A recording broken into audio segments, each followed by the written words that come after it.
Sekarang giliran Nusron Wahid. Ini di tim ses jabatannya apa? Saya ketua partai, Pak. Tidak di tim sukses. Menghantarkan tim sukses. Ketua partai? Ya, ketua partai bidang pemenangan pemilu di Partai Golkar. Saya kira udah ketua Partai Golkar. Iya.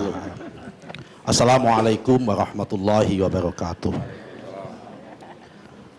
Bapak Ibu sekalian yang kami hormati, umat Islam ini memang biasa ramai. Ramainya umat Islam itu selalu disebabkan oleh dua hal. Kalau nggak salah paham, pahamnya salah. Selalu itu aja. Kalau nggak salah paham, ya pahamnya salah. Saya ingin menegaskan di sini, yang namanya teks apapun itu bebas tafsir, bebas makna.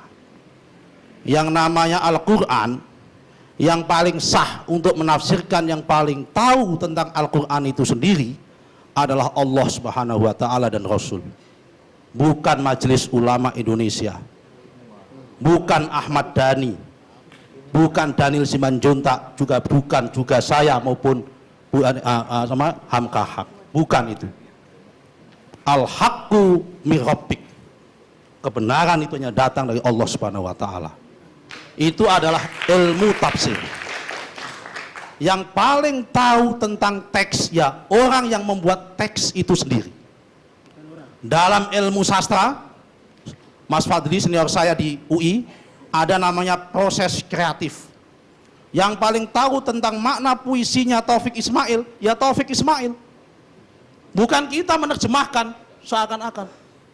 Karena itu kiai-kiai saya, guru-guru saya, ulama-ulama saya dulu, ketika memaknai Al-Quran saya ngaji, tidak pernah mengklaim dirinya paling benar.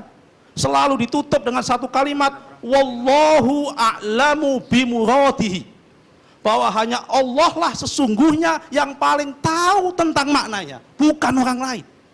Karena itu kalau menjadi ulama, menjadi kiai, mengutip Al-Quran, jangan hanya mengutip dengan surat Al-Quran yang terjemahan. Man laisa syekh bil Quran wa syekhu wa syaiton. Barang siapa yang belajar Al-Quran tanpa guru, gurunya setan, multi interpretasi. Yang paling tahu tentang apa yang disampaikan si Buyani, ya si Buyani. Guntur bebas menafsirkan. Karena itu perlu tabayun. Malam ini dia menjelaskan, maksud saya nggak seperti itu. Yang paling tahu tentang apa yang disampaikan oleh Ahok di Pulau Seribu, ya Ahok, bukan orang lain. Itu ilmu tafsir, itu ilmu teks, hermeneutik. Karena itu dia tabayun, dia menjelaskan, dia minta maaf, saya tidak pernah bermaksud menyakiti umat Islam, saya tidak bermaksud mengakukan seperti itu dilakukan. Pertanyaan saya, saudara saya Nasir Jamil tadi mengatakan perlu tabayun. Majelis Ulama Indonesia hari ini membuat keterangan itu, yang katanya dijadikan lisensi, apakah sudah melakukan tabayun, datang kepada Ahok atau memanggil Ahok? Maksudnya seperti itu. Tabayun itu harus memanggil orangnya, bukan berpendapat sendiri. Itu tabayun. Bukan berpendapat sendiri, itu tabayun. Ini saya sampaikan dengan kebenaran. Untuk membuktikan apa yang saya sampaikan, saya ingin mengutip sebuah hadis Nabi. Nabi pernah mengatakan, khairul quruni qarni, summal ladzina yalunahum, summal ladzina yalunahum, summal ladzina yalunahum. Sebaik-baiknya masaku pada masa Nabi Muhammad. Setelah itu masa sahabat. Setelah itu masa sahabat Bani Umayyah.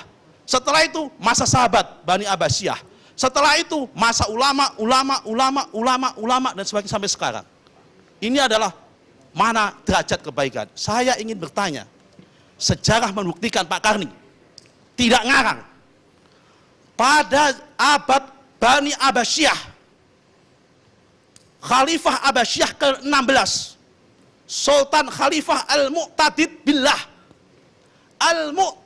Billah pernah mengangkat seorang gubernur namanya Umar bin Yusuf, seorang Kristen taat, menjadi gubernur di Al-Anbar, Irak. Apakah di waktu itu tidak ada surat Al-Maidah 51 pada zaman itu? Apakah pada masa itu tidak ada ulama-ulama yang menafsirkan Al-Maidah? Mohon maaf. Apakah ulama-ulama yang pada masa itu kalah soleh, kalah alim dengan ulama-ulama hari ini? Bukti kedua, saya ingin mengatakan, dari semua ayat Al-Quran, terjemahan Al-Quran, hanya teks bahasa Indonesia saja yang memaknai bahwa aulia itu pemimpin. Bahasa Inggris tidak ada. Waktu ada 1 menit. Ya kan? Tidak ada seperti itu. Karena itu Bapak Ibu sekalian, ini semua apa yang disampaikan Ahok itu tidak lepas dari konteks sosial hari ini. Sebelum Ahok dilantik menjadi gubernur menggantikan Pak Jokowi, sudah ada kok. Di ILC ini juga saya hadir, yang mengatakan menolak Ahok jadi gubernur pada saat itu. Karena juga dengan ayat ini juga. Dan bahkan kemudian membuat gubernur tandingan. Saya ingin mengatakan, Indonesia ini negara Pancasila. Namanya negara Pancasila itu adalah hukum-hukum Islam, syariat Islam adalah harus kita hormati dalam konteks ranah privat. Tapi dalam konteks pengambilan keputusan ada konsensus bersama. Misakon golidon yang namanya Pancasila itu. Di dalam Pancasila sudah jelas Muslim, non-Muslim boleh menjadi pemimpin, boleh menjadi apapun. Karena itu Bapak sekalian, fakta mengatakan yang menggunakan ayat Al-Maidah untuk menolak Ahok hari ini di masjid-masjid itu ada. Jangan mengatakan tidak ada. Di YouTube ada. Nah, karena itu apa yang disampaikan Ahok sudah jelas. Dia menyampaikan tabayun bahwa apa yang disampaikan itu tidak bermaksud melecehkan maupun menistakan Al-Quran, apalagi umat Islam, apalagi agama Islam. Tidak bermaksud seperti itu. Itu jelas. Yang paling tahu tentang omongan Ahok, ya Ahok sendiri. Yang paling tahu tentang Al-Quran, yang paling tahu tentang Al-Quran, ya Allah Subhanahu wa Ta'ala. Ya, itu udah yang ada. paling tahu tentang si Buyani, ya si Buyani itu sendiri. Itu udah ada sebutkan tadi. Oke, karena itu sekalian, kalau kita ingin berpolitik sebagai negara Pancasila, ayo kita sepakat bersama-sama malam ini, hentikan penggunaan ayat-ayat untuk politik.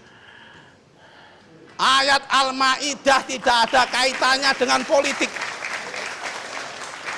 Ayat Al-Maidah multitafsir. Karena multitafsir tidak usah dipakai justifikasi untuk menistakan orang, untuk melawan orang dan sebagainya. Kita kembalikan cita-cita besar kita sebagai bangsa Indonesia. Mendirikan negara ini susah. Baik. Mempertahankan negara ini jauh lebih susah. Karena itu negara ini tidak boleh bubar hanya karena urusan-urusan sepele. Baik. Sekian, terima kasih.